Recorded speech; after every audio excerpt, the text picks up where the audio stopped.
Welcome everyone. I'm Kris, and I'm here today to talk about C++ value categories. Probably most of you have heard about C++ value categories. If you read the abstract, you've seen some like rvalue and lvalue, and you've heard these terms being used in articles. But my experience is that most people have a very blurry understanding of value categories. I used to have a very blurry understanding of value categories as well. And I was wondering, why is that? And I started to dig, and basically that was a groundwork for this presentation. But we're going to fix that today, so everyone is going to know what value categories are after today. So first, a little bit of outline. This presentation is split up in two parts. The first part is going to be about the theory behind value categories. What are they? Which value categories are there? Then I put in a little bit of room for questions, and I think it makes sense to do it right here, as I just said. And then there's the second part of the presentations, which will be about the use of value categories in mechanisms in the C++ language. Okay. A little bit about me. I'm Kris. I'm a developer at vNotion, a company in Eindhoven, in the Netherlands.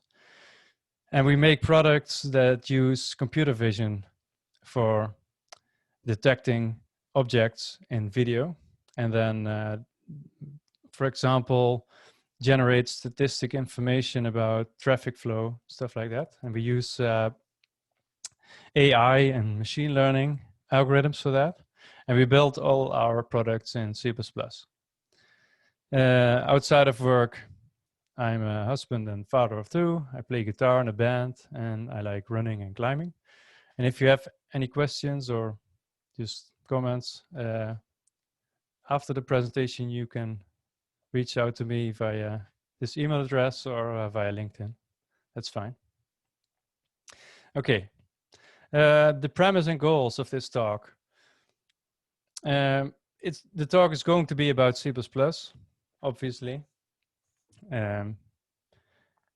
It's going to be about C++, and I mean up to the latest versions of C++. The theory that I'm discussing today holds, so that's fine.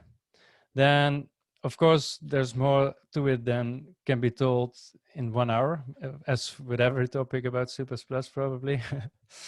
Yeah, that's that. Then the goals of my talk are going to be, firstly, to have everyone understand value categories, expression value categories.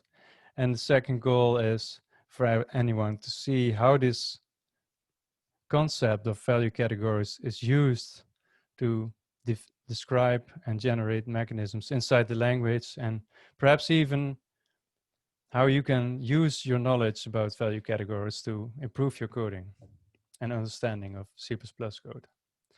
And I want to start out with a bit of quiz code.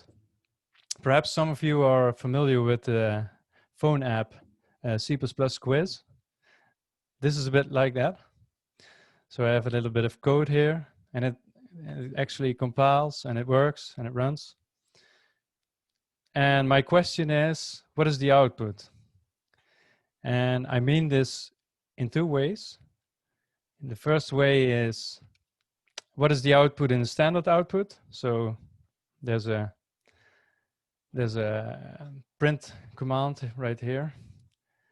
And the other question is, what is the output going to be in assembly code? So will all the code that's here be emitted in the executable or not?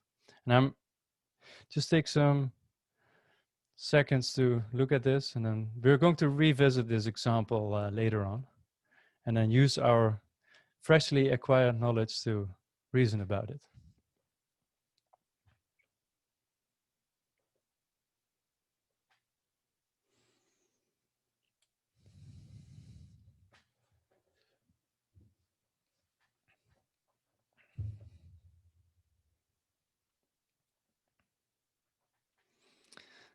Okay.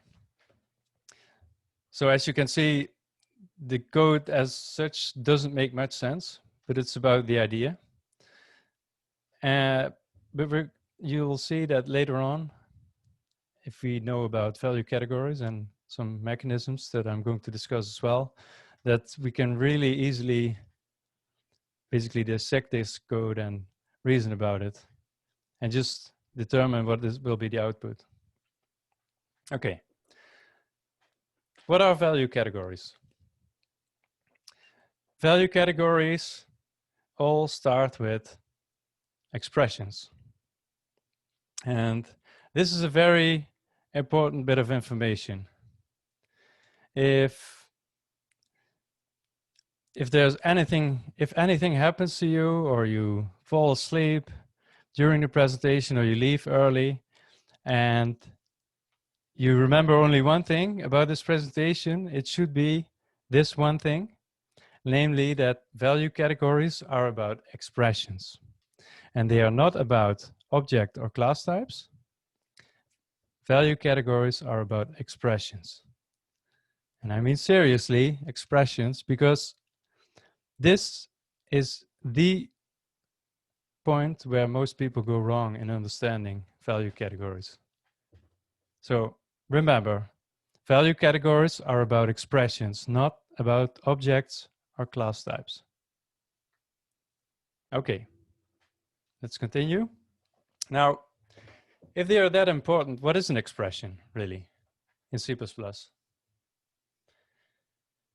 Well, the formal definition says an expression is in a sequence of operators and their operands that specifies a computation.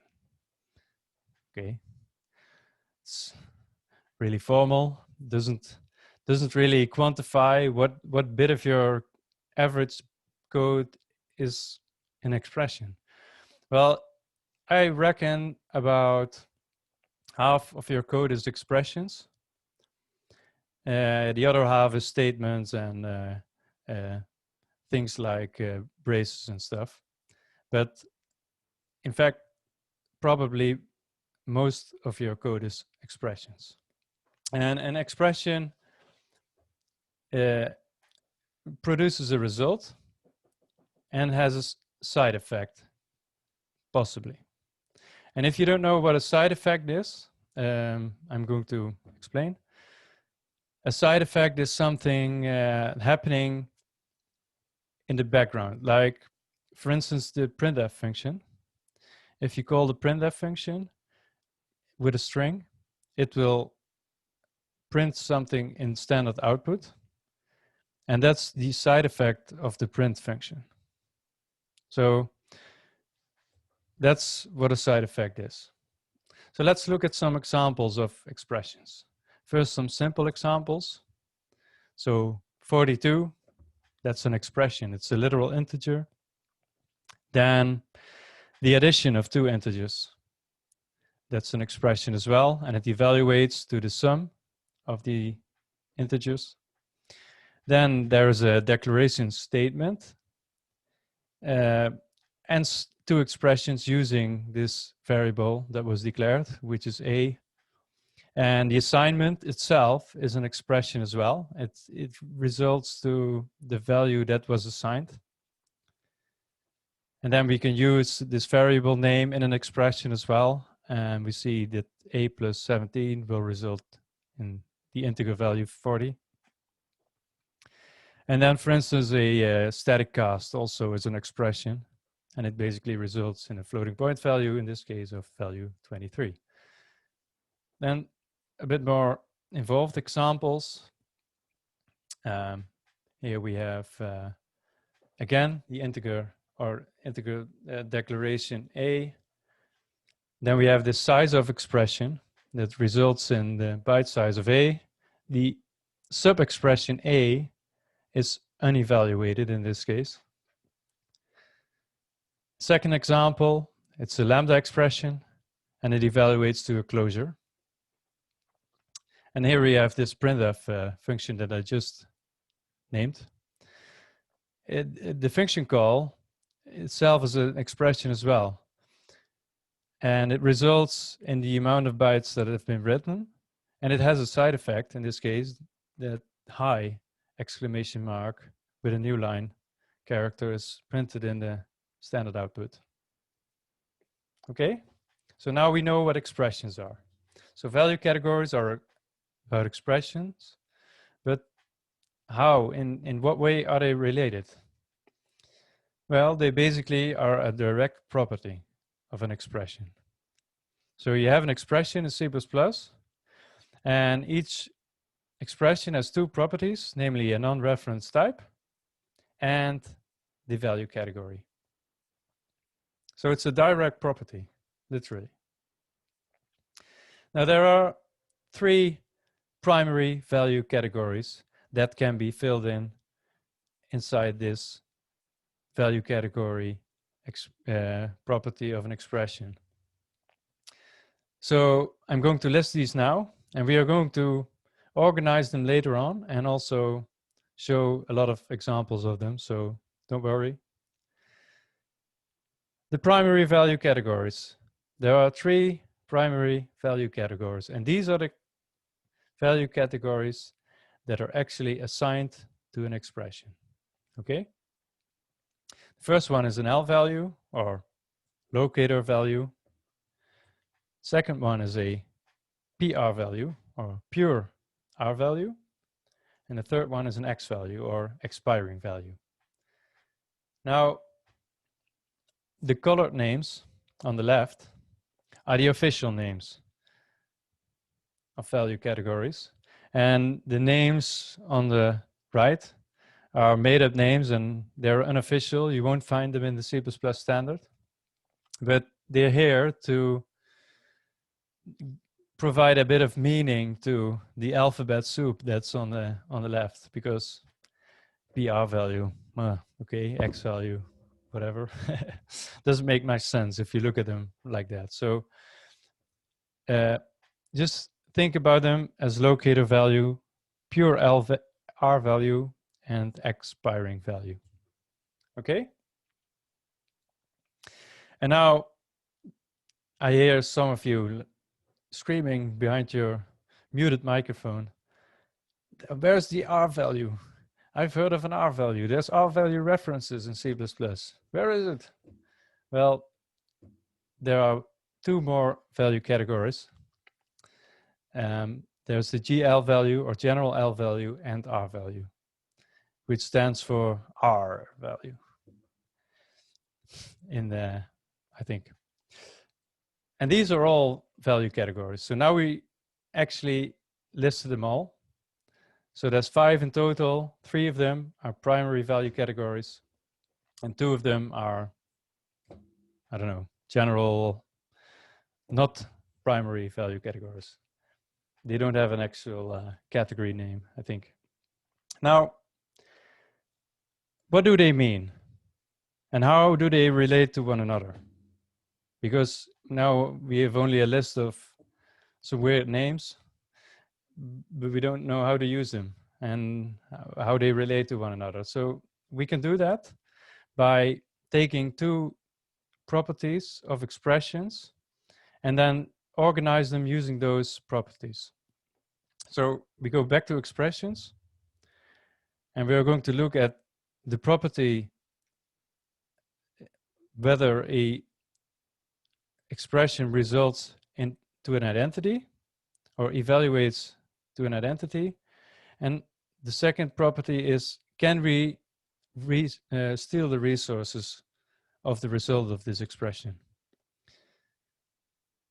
And for each of these properties, we're going to look at some examples. For instance, does the expression evaluate to an identity? Now, here's some examples, and in the comments is the answer to each of them. Just take a moment to look at them. See if you can reason about all of them, and perhaps some of them puzzle you a bit.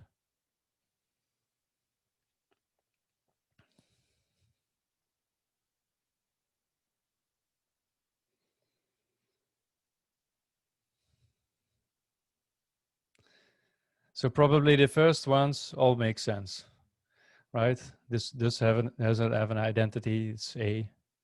And these are all sort of temporary, literal things. They don't have an identity. But this one has an identity, and that's perhaps surprising. And this can be explained by thinking about this property. Does it evaluate to an identity? This is basically standardese for can you take the address of an expression result? And in this case, obviously you can't, because they're all temporarily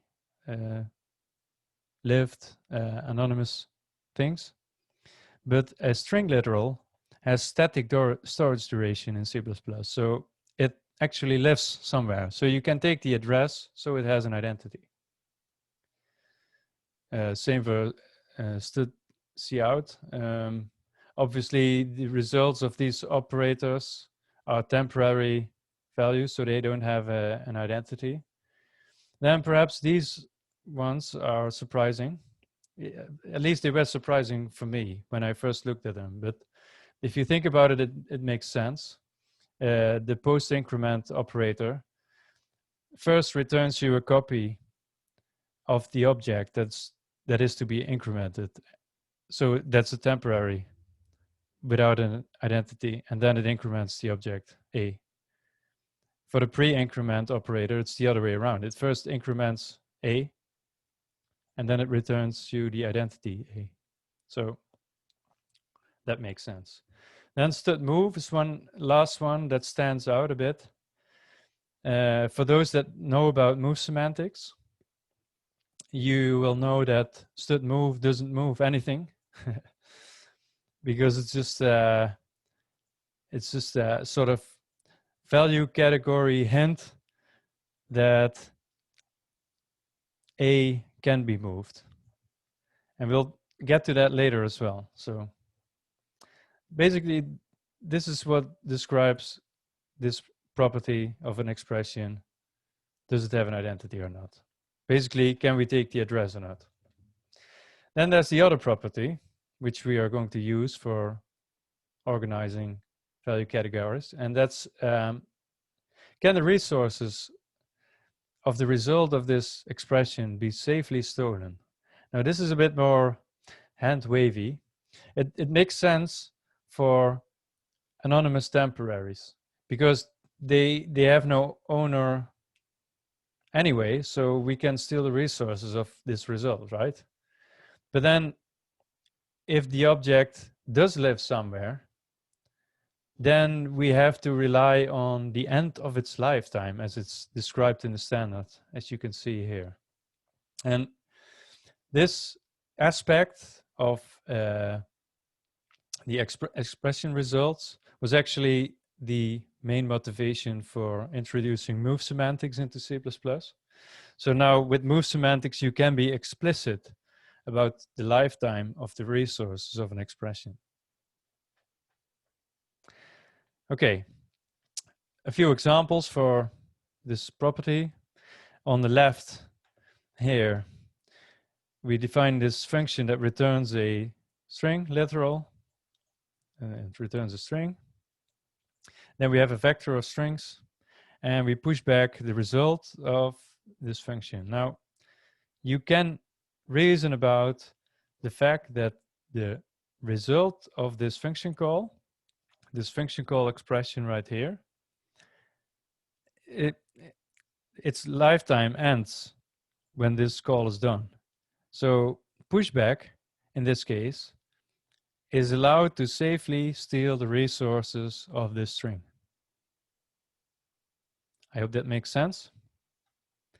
On the right, we have a similar example. It's almost the same.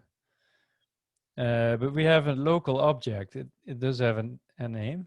It's X. It has an identity with the same value. And it's also pushed back, but by using move. And in this case, std move explicitly marks the resources of X to be stolen from. And now pushback is allowed to steal the resources from X if possible. Okay. Now we have these two properties. So we have, can we take the identity, or does an expression result in an identity? And we have this other property, can we steal the resources safely from the result of this expression? And we're going to use those two properties to organize the value categories that we've seen. And we're going to start out with a table of 2 by 2 cells, and on the columns we are going to put the property, does it have an ID or does it not have an ID, the expression result. And then on the rows we put the other property, can we steal the resources or can we not steal the resources. And now there's one cell in this table that doesn't make much sense, and that's the one on the bottom right. Because what does it mean for an expression result if it doesn't have an ID and you cannot steal the resources? That's not really a useful concept, so we're going to leave that out. And now we're going to fill in all the value categories. Let's start out with the general L value. The general L value basically describes any expression that results in an ID. So any expression that has an ID as a result is a GL value. But it's a spanning value category, as you can see, because it's not inside the cells. And that's why it's not part of the primary value category. So the primary value categories are going to be inside the cells. For instance, the PR value. And the PR value is in the spot that doesn't have an ID. So it's basically an anonymous temporary. And we can steal the resources of it. So that's what a pure R value means. Next one, xvalue. Xvalue is in the spot, it's an interesting spot because it does have an ID, but we can also safely steal the resources. So that's a mixture of both properties, basically. And then we have the L value, which is basically an expression that results in an ID, but from which we cannot steal the resources, or at least there's no reason to assume we can. There's one left, which of course is the R value, which is also a sort of general spanning value category that describes a set of value categories. So now, this is the way value categories are organized. So we have these two spanning value categories describing the properties, R value and GL value, and we have the primary value categories in the cells. And this is basically what it's all about. And we're going to look at a lot of examples now, just to really hammer all this knowledge in. And then you know about value categories. Okay, let's look at some examples. We'll start simple, right? So again, we have this literal integer 42. It doesn't have an ID. It's a temporary, so it by definition is a PR value, right? Same for null pointer. But then we have this string literal. And as you can remember, the string literal had a static storage duration. So it does result in an ID. And as it is written here, there's no reason to assume we can steal the resources of this string, so it's an L value.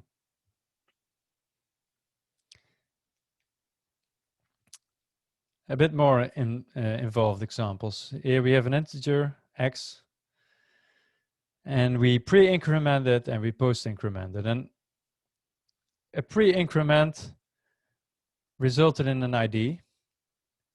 And in this case, there's no reason to assume we can steal the resources because it's just there. So it's an L value.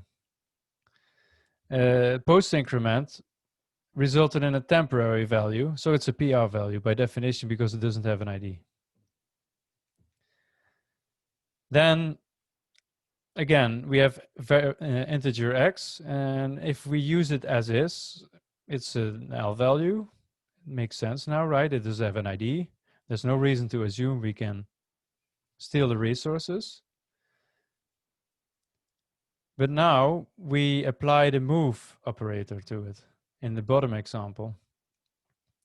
And now basically what moves does is it relabels the value category to xvalue, because now you are explicit about the resources of x to be stolen freely, safely, sorry. A little bit of a more practical example. We have a function definition here, and we call this function. Now, we call the function with the value 42, which is a PR value, an integer literal. Then it comes here, and inside this function, we have an R value reference to this integer argument. But arg itself, like this expression is an L value because it's an ID. And as it is like this, there's no reason to assume we can safely steal the resources, only unless we apply the move operator to it. Now we can assume we can actually steal the resources. And now this is an X value. So if we call another function and we move on this argument value, now it is an X value. So one last example then. And this is more of a quiz. And if you paid good attention in the previous slide, you know the outcome of this question, because we have two function overloads, one taking an L value reference and one taking an R value reference. And now we have this variable here, which is an R value reference. And we call the function with X. Now, which overload is going to be called? Number one. Exactly, because X, in this case, as it is used in the argument list, is an L value. So this will be the overload that is taken. Correct. And that really, this all boils back to this point I stressed in the beginning of this talk, and that is value categories are all about expressions, and they are not about objects or class types. So I made this example a bit more deceptive because I used an R value reference variable here, and this is fine to do. It's basically a temporary reference or something like that. But I move it, or I pass it on in the function as an L value. So this one is called. Yeah, that's right. And I see there's some questions in the chat, and I'm going to answer the questions when we are at the end of this part, which is almost. So, but before we end this part, I'd like to make a little sidestep into history, because I think the history of value categories is important to understand them, because a lot of knowledge on the web is basically wrong or not really clear about what the value categories are. And I had to do a lot of work finding out what the real theory is behind this, because there were so many articles and blog posts and whatever that were wrong on this topic. And they are wrong mostly because they're outdated. Because value categories have a very long history in programming. And actually, it all started in the very first ancestor of C++, which is sort of CPL, the combined programming language from 1963. And it introduced these concepts of lvalue and rvalue. And it was defined as the expressions that could be put in front or behind, or on the left, right, or on the right side of an assignment operator. And that's what most people these days still think is the truth about value categories, but it's not anymore.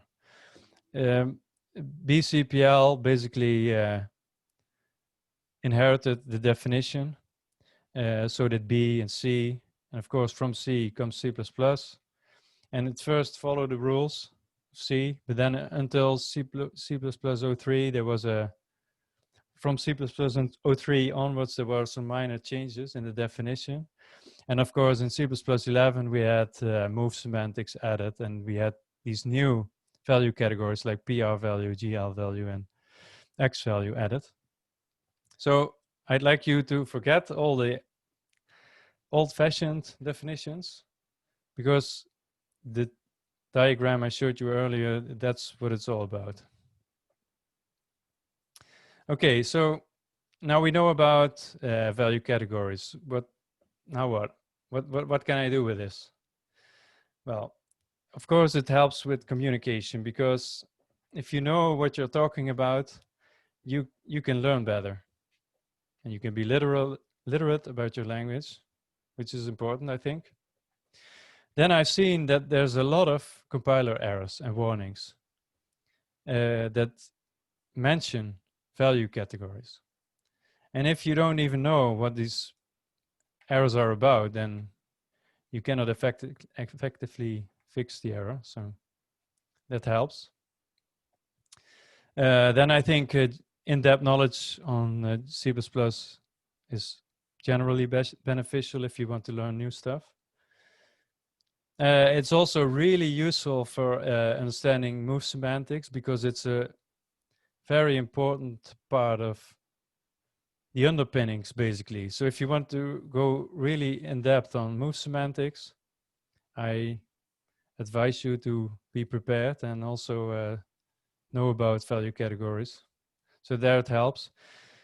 And lastly, it also helps for understanding copy elision and implicit conversion. And in fact, the second part of this talk is going to be about copy elision and some related optimizations. And you'll see that by using the knowledge that we now have about value categories, that this is really more easy to understand what's happening all behind the screens of compilation process. Okay, now before we go into the questions, I'd like to revisit the quiz. And together we'll look at some of the value categories that are here, because we are going to use that for our last revisit of this quiz at the end of this talk. So we can see here, of course, all execution starts here. And we define this local variable x, and we basically, this is a nested definition or a nested declaration here, and we have this 42, which is a PR value that we use to construct this number, which again results in a PR value. So this is a PR value expression as well. Then we use this as the input to this factory function right here, because it constructs a t from a number. So inside here we have this n, which is an L value right here, and then we cast it basically to an x value, and then we return a temporary constructed t which is a PR value right here, and then we we construct a t from a t, and from that we call the get function to get the number and print the value. So now we already know a little bit more, and we're going to use this knowledge in the last revisit to explain what will be the output and to reason about this. Okay, so I'm going to open the chat window now. Let's see, can I make this a little bit bigger? No, apparently not. Oh, I can. Let's see. Will the video be available after this meeting? Yes, but actually I will also be giving this talk on a sort of mini conference in November. So I agreed with Pavel and Mihai to put this video up only after that conference, but I will be providing the slides. So you will already be able to look back. So I will do that probably tomorrow. So I rely on Mihai and Pavel to distribute these things. Sure, YouTube, no problem. Yep. Yeah, let's see.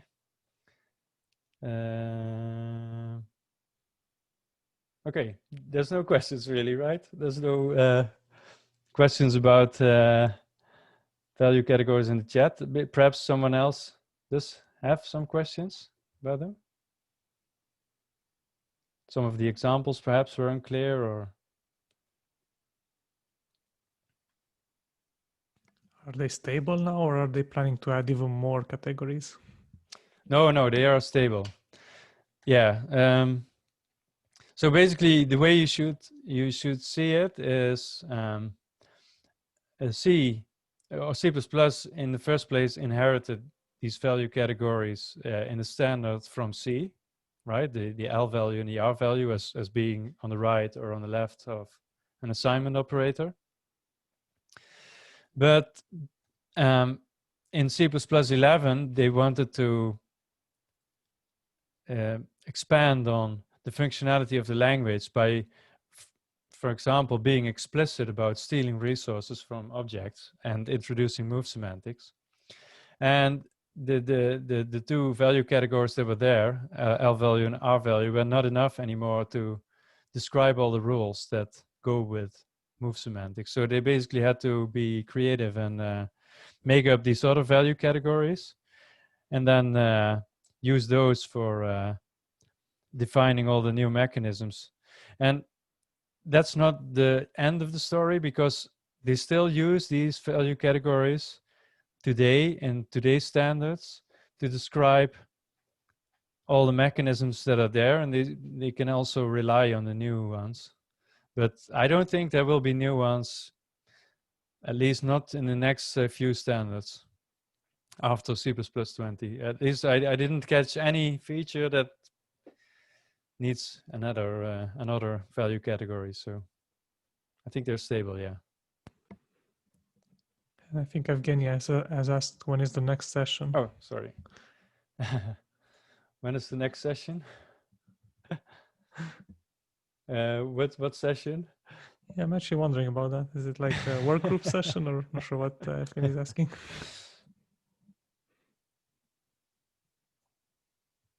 Oh, well. Okay. Well, perhaps we can answer it later on. Then I'll continue with the second part, if that's okay. Oh, I see there's another message. I'll just look at that.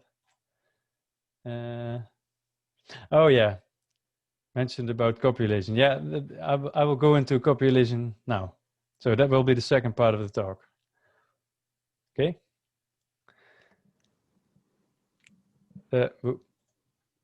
Yeah, there we go. So the part is called value categories in the wild, and it's about the practical side of value categories, because we now know what they are, which they are, and how they are related. But how are they used in the standard? what meaning do they have when it comes to your daily coding, aside from some academic description or definition of constructs that you have? Well, actually, they are closer than you think. And the topic I chose here is copy elision, because it's one of those other topics that many people know a little bit about, but not many people know much about it. And it's not really that hard, but the knowledge about it is really scattered all through basically the standard as well. There is a part about copy elision, but there are some extra rules that are basically all over the standard. So copy elision. Oh, I did it again. No. Oh, there we go. Copy elision. Right. A copy elision is a actual part of the C++ standard that describes the elision, which means omission or leaving out of copy or move operations. So you could argue that since C++ 11, it should be called copy and move elision, not just copy elision. And the result is that you have no copy or move at all. So that will be passed by value semantic, basically. Zero copy passed by value semantics is what it is called. There are some restrictions, as with any complex thing in C++. And it's a mechanism that happens or is active basically behind your code, and you write a function and you look at the output from the compiler, and you don't see the copy happening that you just wrote, because the compiler can use this rule from the copy elision section to elide away or elide the move operation or copy operation. So the compiler will not generate a copy at all, which makes your code faster, obviously. And that's really nice, because that's the ultimate goal, right? Zero overhead, zero output, and just a super fast executable. But there are some constraints. Another thing you want to know about copy elision is it permits elision, but it does not guarantee them. And now these days, I think most compilers implement all the rules, but they don't have to. And in the early days, perhaps people are still using embedded compilers or some older compilers because they have to work with legacy hardware. And perhaps those compilers don't even do copy elision because they are not mandates, they are just permissions. It allows the compiler to do the omission of copy or move operations.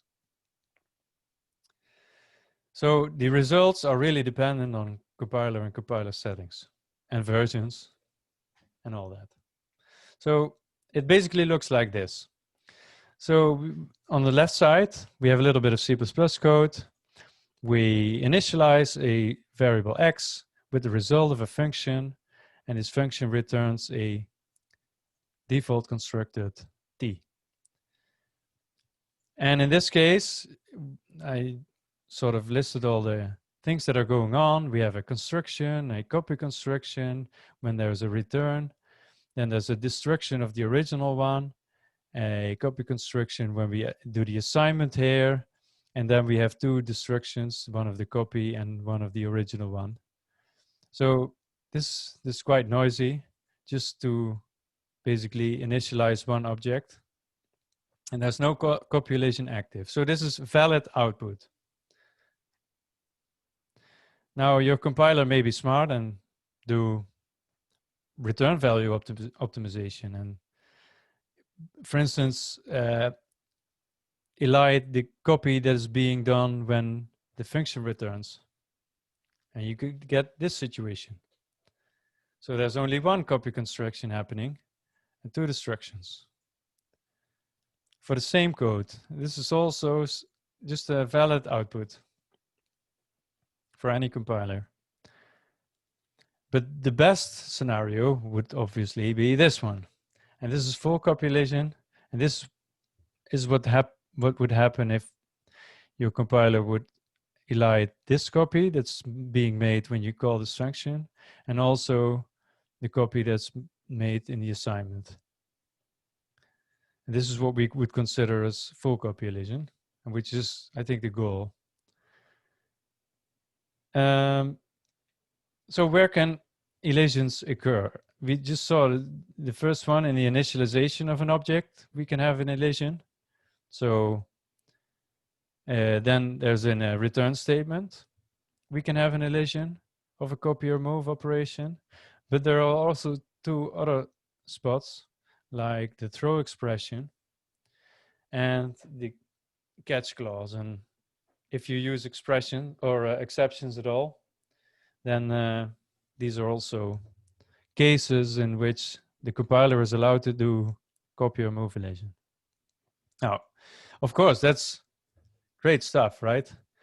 Now we all want copy elision for all of our code and basically end up with this very small binary that runs in infinite speed. And now you're going to ask me, where's this button to turn this on? Where's this Boolean enable full copy elision mode or something like that? Well, it turns out there isn't such a button, unfortunately. And the truth is, compilers have been doing it for years. So that's a bit of a letdown. So if you're a coder that uses modern compilers, then there's nothing for you to gain here. So there's nothing, because compilers have been doing it for years, unfortunately. But is that all of it? Well, not really, because there have been some improvements in the last few years. Namely, in C++ 17, there were some new rules added to the standard that are informally known as guaranteed copy elision or guaranteed return value optimization and copy evasion. And these are all unofficial names for the same concept that was added to the standard, and these are mandates. So yeah, mandates, not permissions, they are mandates. So now the compiler is forced to apply copy elision in some specific situations. And what this comes down to in the C++ standard is that it is a special set of rules for prvalue expressions. So now you know what a prvalue expression is, right? Because it's an expression that doesn't result into an ID, and the resources of this expression can be reused safely. And for those cases, there's a set of rules that force copy elision. So that's guaranteed copy elision for you. And the two cases that were described in the standard are initialization of an object. So if we initialize an object T with the same type T, then the compiler is not allowed to generate a copy. So there's a bug in your compiler if it does generate a copy, if it adheres to the C++ 17 standard, right? The other situation is in a function return situation. So if you have a function of a type T that returns a prvalue of the type T, then there is no copy allowed in this situation. So there's only one default construction of T allowed here. And that's really cool, because now we've had all the practical implementations of copy elision over the past few years of all the compilers that were smart. But now we also have the theory or the rules in the standard to back it up. So that's cool. Now, in order to understand copy elision and the rules that I just talked about right here, I want to dig in just a little bit deeper and touch upon the subject of temporary materialization. Because under the hood, these rules about PR values, they basically describe a PR value as an unmaterialized recipe of an object.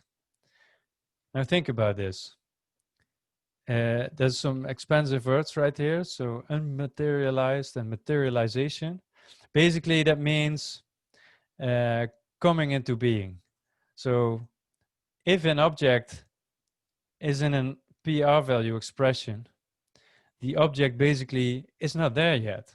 It's like a ghost or an unmaterialized recipe. And until actual materialization is required. So basically what happens with a PR value is it is an expression whose evaluation materializes an object. So before it is being used or being evaluated, it is unmaterialized. And this conversion from going from unmaterialized form into materialized form is called a temporary materialization conversion. So that's quite a mouthful. It makes for a good birthday conversation material, I think, if you go to the right birthdays. So let's look at some example. There's an example here, and we start from the bottom. I have this main function here, and I return the age of a function that I created with this factory function. And basically what this factory function returns is a struct of this type with a name and an age. So a person has a name and an age, and we build it, and perhaps this factory function gets some extra runtime data in here to perhaps change the name or modify the age or get the age from somewhere, and then basically builds this PR value, because right here we construct this person object in place and return it. So this is a PR value return situation. So in this case we have guaranteed copulation. This results in a PR value here,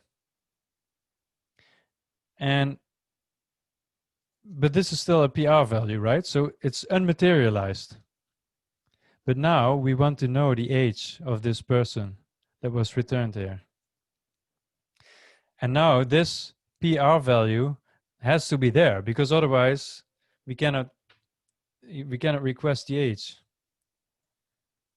So that's where the temporary materialization conversion happens. And basically what that means is that it will be converted into an xvalue. So a temporary materialization conversion is a implicit PR value to xvalue conversion. And this is now explainable with the knowledge you have about value categories, right? And this actually brings us to another remark, and this one.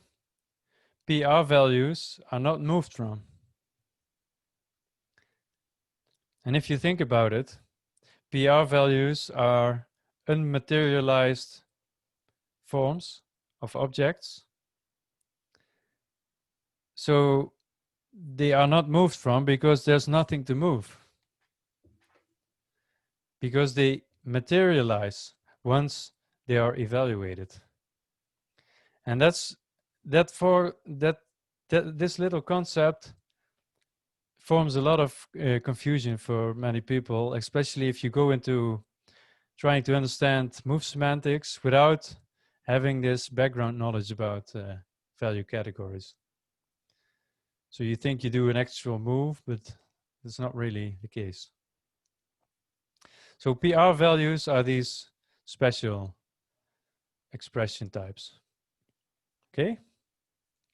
Now, temporary materialization occurs, like we just saw, accessing a member of a PR value, binding a reference to a PR value, applying size of or type ID to a PR value, etc., etc. When you evaluate it, when you have to access the materialized form of this object.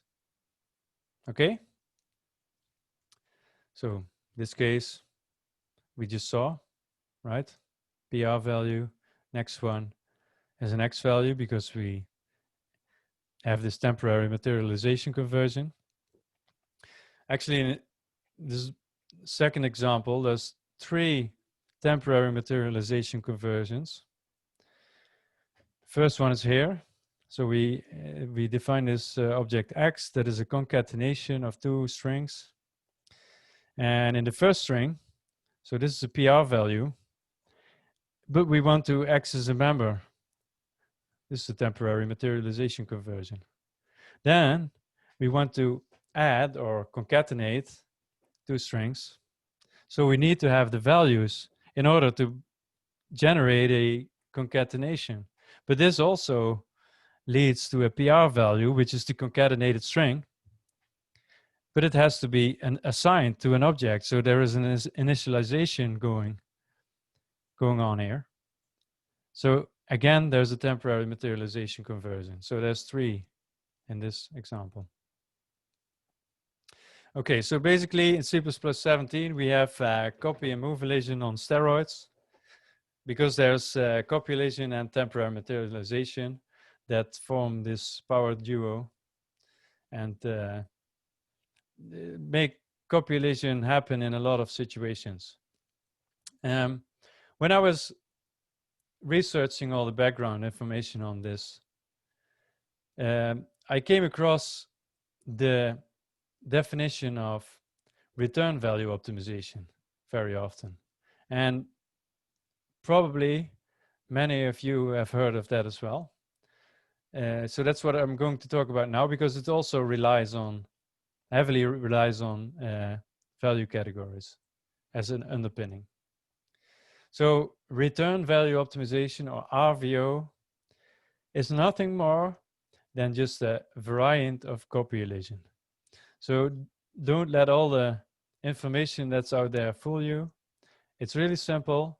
You have copy elision and temporary materialization in C++17, and there's RVO and all these other RVOs, and they are basically a variant of copy elision, nothing more. Okay? And actually, RVO is not as such a part of the standard. Copy elision is a part of the standard because it has its own section even. But return value optimization is an unofficial term, and it's just describing copy elision in a function return statement, right? If you look at the name, return value optimization, it's copy elision in return value. But there's a little bit more to it. There's 2 forms, namely unnamed return value optimization, URVO, or simply called RVO in most cases. And there's named return value optimization, or NRVO. And perhaps some of you know about this. There's these 2 forms, and they live outside of the standard, as I just said. And they are basically a collection of rules in addition to copy elision. Because if we look into detail into those 2 forms of return value optimization, you have unnamed return value optimization. It refers to the returning of temporary objects. So that's PR values, right? Because they don't have an ID. So that's the returning of PR values. Hey, but C++17 had some rules about that, and it is guaranteed, right? And that's right. URVO, or unnamed return value optimization, is guaranteed by C++ rules. So we don't have to look into it any further. But there's also another form, which is named return value optimization. And this is more hand-wavy already, because right here we are talking about the return value optimization of named objects. Hey, that's not part of this C++ mandates rule, but as I just said, it's a collection of rules scattered all over the standard. And it refers to the returning of named objects from a function. For example, we have this little function here. We define a local variable result, and we return this one, and then we initialize an object with this. If you compile this, it will result in only one construction of t. And there will be no copy construction because there will be named return value in action. And that's really nice. And we can make this a little bit more complicated like this. So we have this function again. And again, we initialize this variable x with the result of this function. We have this local variable result. And then we have this if branch here. So if there's true or false, and perhaps there's even runtime information, we return the result in an early stage. Perhaps here we modify result and then we return result. But again, it still works. So named return value optimization even works for this example, which is, that's really nice.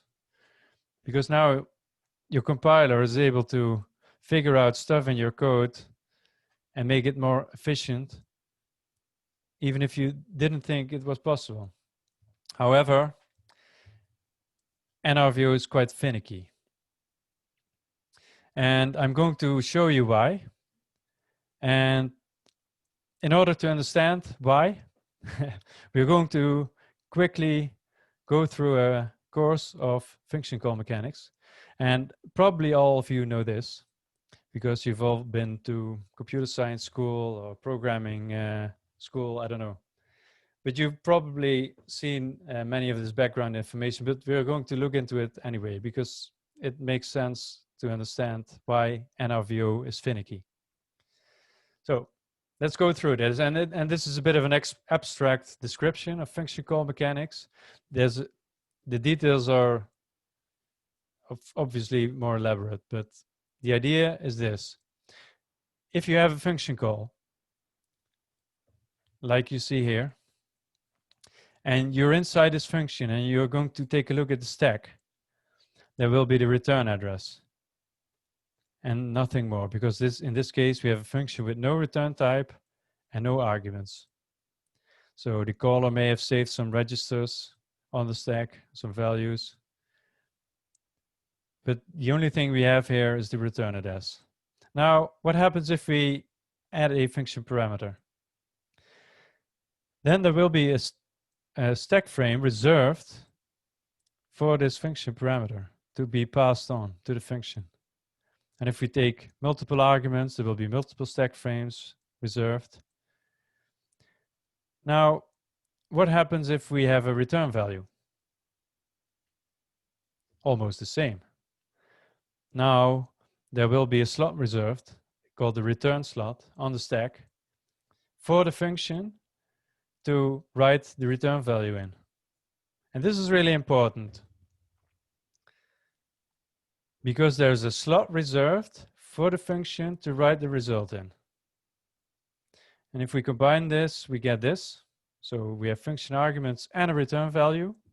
And you see the return value basically is just like another function argument. It gets its own slot.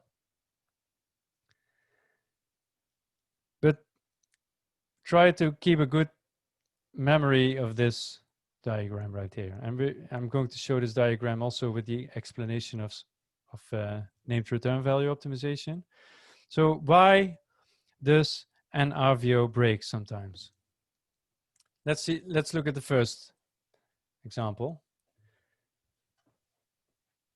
Again, we have a little bit of code. Again, we initialize an object with the result of a function return value. And now there's a local variable result, and we return it here at the bottom. But there's a branch in the middle of the function that returns a temporary value, but not result. So now the compiler is not able to place this and this in the same slot. So it cannot do named return value optimization here. So the best you will get here is a move construction of X. Okay? I hope that makes sense. Another example, a global static variable result that's being used for returning from the function. Again, the compiler cannot allocate this global variable, which is already alive, in the return slot. So there's no control over the address of the return value, so there will be no named return value optimization. Next one, slicing. This is a bit of a weird example, I think. You never come across it normally when programming, at least not in this form, but this is fully legal C++. So you have a type T, which is a base class of U, and then you have a function that returns T, but you're allowed to do a value return of U. So what happens is the footprint of this type is larger than the footprint of this type because it has additional members. So the compiler is not able to allocate a U type inside this return slot on the side. So now NRVO breaks again. And then there's one last example where NRVO is not possible, and that's when you return a function argument directly, because as we've seen, the arguments get their own slots aside the return slots for the return value. So in this case, the compiler cannot combine the slots, so the best case would be a move construction of X. Summarizing return value optimization. So as I already said, return value optimization does not work when the compiler has no control over the physical location of the object to be elided. But there's always this construct of implicit move, and this is again an unofficial definition. I think I borrowed this one from Arthur O'Dwyer, who has some talks on this. You should really check out because they're quite interesting. And implicit move is this idea of a set of rules that are defined to allow the compiler to implement a move operation if it can, basically. So in this case, if you return the function argument, as we just saw, it breaks named return value optimization. But what the compiler will do is it will implement a move operation or a move construction to construct X. So depending on your type, depending on whether a move construction is cheaper than a copy construction or a new construction at all, this is an optimization. And what will happen is people read about this and they try to be clever. And they sometimes do things like this.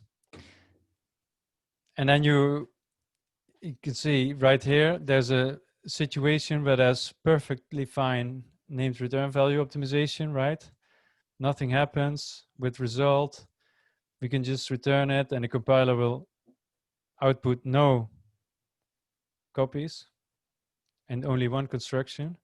And then people think, wait, there's this implicit move thing. Let's already anticipate on that and return a moved variant of or a moved variable. But what will happen is NRVO is not possible anymore because it can only work on names directly. And basically you break NRVO and you get this pessimizing move construction. Okay, so that that concludes, I think, the most informative part of my talk. But I won't leave you without some guidelines. Some guidelines about writing code if you know about copy elision and return value optimization. Don't be afraid to return objects by value, because in many cases as we've seen, it's okay because the compiler will optimize the copies that are being made away, and that's really powerful. But because now what I've seen over the past years is that people tend to define output parameters instead of return values in functions. And what you will then get is void functions with output parameters. And that's really counterintuitive. So if you keep your stuff simple, you can use return by value. So try it, just use that, and it looks better as well. It's readable, more reviewable. Also, don't be too smart, because the compiler knows everything, and these days the compilers are wicked smart, and you cannot outsmart them. So try to keep your stuff simple. Don't try to anticipate too much on the mechanisms that are in the background. Then I advise you, for any type, to always check out if your move operator is, or move constructor is there. Because if it's not, and there's a situation where you have named return value optimization and it's not possible, and your compiler is able to do an implicit move, and there's no move constructor, it will fall back on the copy constructor, and possibly for your type that's more expensive. And already, even if you have a type that has a virtual destructor defined and implemented, then basically what the compiler will do is omit the move constructor and move operator is, and there will only be copies made in your code. So you should pay attention to the rule of 5 or 0 or whatever what's there. You have to know your special member functions a little bit. Then you can also use compile time programming, of course, and this is a bit of an open door. Obviously, if everything in your code is already processed in compile time, there is no code to optimize for the compiler, so that's the best situation, I think. And then a last one is keep your functions short, because if you have short functions, then the compiler is more often able to do assumptions on what to optimize and what not in your code. And also, this, I think it just looks better because you already name subroutines inside your code, and it makes for better reviewing, and there's all these benefits, right? So before we go to the conclusions, let's look at this quiz that I've shown from the beginning. So now here we are again with this quiz code, and we already know what the value categories are, but now we also know what happens with all the copy elisions and return value optimizations that are there. In fact, if you take a good look, right here we have this, the result of this expression right here is basically a PR value of type T, and this function is also returning a type T. So in this case, there will be no return value, or there will be this function will completely optimize the way, because the result this will be put in here directly. And then we have this situation where we initialize or construct AT from AT. And that will also be optimized away. And then we basically get this. So the factory function is now gone. And what is also gone is the copy constructor with its print statement. So there will be no output in the standard output. So that's already one half of the answer. But then what will be the rest of the answer? Well, compilers are really smart, and the output will be basically nothing. So you have all this code and fancy stuff going on, and in the background, the compiler is able to leave out a lot of stuff by rules of the language, and then also be smart enough to optimize away basically everything and boil it down to 2 assembly instructions. And as you can see, it's not even aggressively optimized. I think if you put 0, it will leave in functions without them being called or something. I don't know. But I had to put 01 here to leave all this other stuff away as well.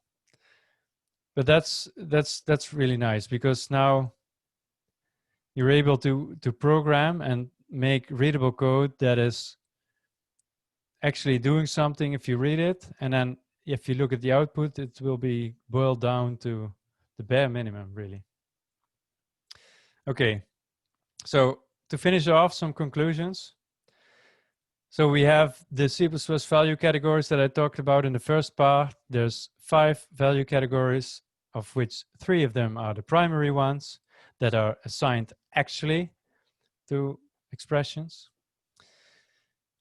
There's 2 spanning value categories that basically define a property. For instance, here the GL value defines identity, and rvalue basically defines any expression from which we can safely steal the resources. And the xvalue is the primary value category that's in between those properties. All right. Then copy elision and move elision. It's a part of the standard. So is temporary materialization. Then we have URVO and NRVO. They are unofficial terms, so they are not in the standard. Copy elision does not guarantee, it permits, right? So you can actually turn it off by using compiler flags. It's really interesting, by the way. And then we have temporary materialization, which is an actual mandate. So it forces the compiler to adhere to it and employ guaranteed copy elision. Some more conclusions on copy and move elision. So you have temporary materialization, which is a prvalue to xvalue conversion. And prvalues are not moved from. And I think these are one of these remarks that perhaps you have to look back sometime later to, if you don't understand it right now, but it will make sense if you look into it. And then there's implicit move, which is another unofficial term, which is basically a return value optimization that happens without copy elision. So implicit move is basically a set of rules scattered across the standard. And that's it for the talk. So those were all my slides. I'm way over time, I think. I don't know if I had any restrictions on time, but No restrictions. Thank you, Kris. Yeah, I took my time. So I think I originally planned it for 1 hour, but So good. I'm slow today. There were a few questions in the comments if you, if you have a look. Let's open them. Okay. Yeah, so the first one is from Ahmad. Is elision happened in the return most of the time? Well, it really depends on the compiler version. It has been changed from older version GCC to newer version of GCC. Yeah, that really depends. And the best bet you can have is if you just program in C++17 or later, because then you basically work under the rules of temporary materialization, and you also have this guaranteed copy elision happening. And then you are pretty sure about your compiler. If it supports C++17, then it probably does elide every copy it can. So I think that's the best answer I can give to that question. And there's someone who had to run. Bye. Let's see. Thanks for the info.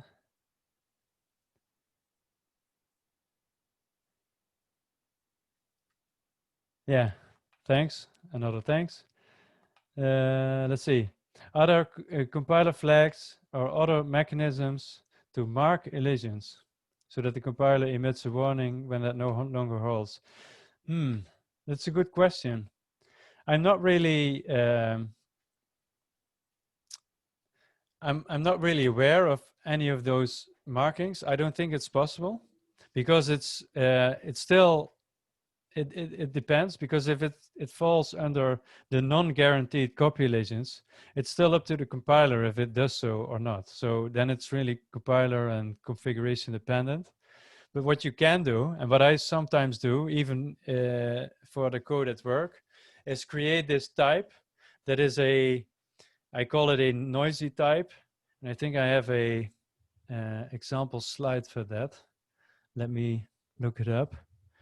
And what I then do is just generate a side effect for every special member function operation for this type.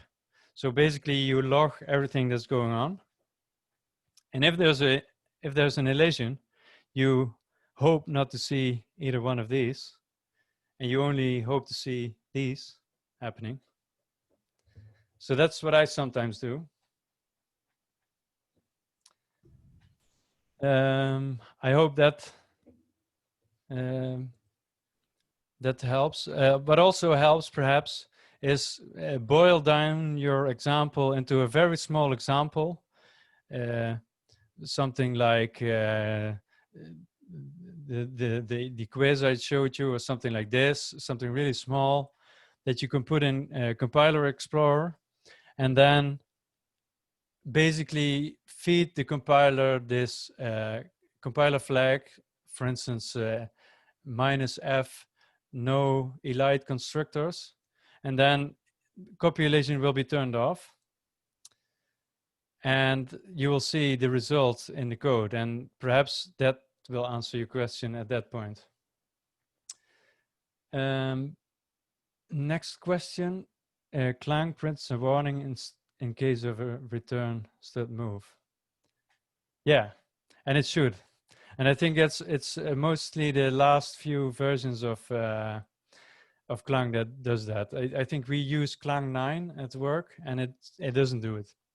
So I think it's the last few versions of Clang, and also Clang Tidy, one of those tools that you can use for static code analysis, does warn about stud move return. Doesn't the standard mandate move semantics in return statements? And yeah, so that's sort of the same, right? Same notion about the warning about returning stud move. Rather than it being an optimization. Let's see. Well, I don't think the standard mandates move semantics. At least not that I'm aware of. I think this it is an optimization, but I don't think there are any rules for that, or at least I'm not aware about those rules. And I even tried to look up some stuff in the new standard, C++20, to see if they changed anything to that, and I couldn't find anything really, so I think it's an optimization only. Okay? Those were the questions, or perhaps there's some other questions?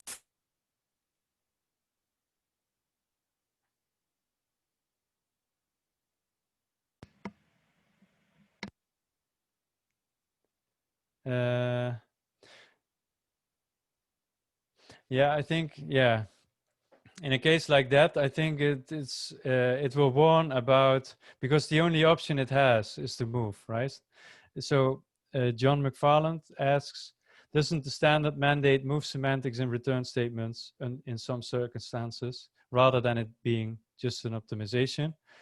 And even when returning a unique pointer. So in the case of a unique pointer, which is a move-only type, of course, then that's the only option it has in order to transfer the contents of this object to the destination. So if for some reason moving isn't possible, then of course there will be a compiler error. So yeah, I found a small reference there on CPP reference where apparently you can, like, there's some move elision that is mandatory. Okay, that's cool. Thanks. I'll use that because I heavily used CPP reference, obviously, for building all my content. But that detail that I didn't notice that. That's a good one. I'm going to write that down. They keep changing stuff. Yeah, that's right. I mean, it's still kind of, like spooky action at a distance, because if you know in some cases your code is not allowed to move, and then in some cases it is, then you're kind of, sometimes it's not that easy to reason about code. No, really. And I think perhaps you go a bit too far if you try to reason about code like that. So, right? Because I had a discussion at a conference on CPP-on-C, and someone asked me about my talk, and he said, "Why would you learn anyone about value categories? Because you're going to make them too smart." For instance, you don't need to know about value categories to be able to program C++, and that's true. Yeah. But if you know the right things, I don't think it hurts, and it helps you understand other concepts in the standard, especially if you want to dig into move semantics. I did a workshop with Nikolai Yositis about move semantics. A one-day workshop. I think it was C++ move semantics, the complete guide or something like that. And I really couldn't have understand it this well if I didn't know about the value categories. So I was really happy about my preparations. So yeah. Okay, cool. Are there any more questions, or going once, going twice? Well, I guess that's all. So thank you very much, Kris, for the wonderful talk and for answering all the questions. That's a really good presentation. Yeah, thank you very much. That's very kind of you.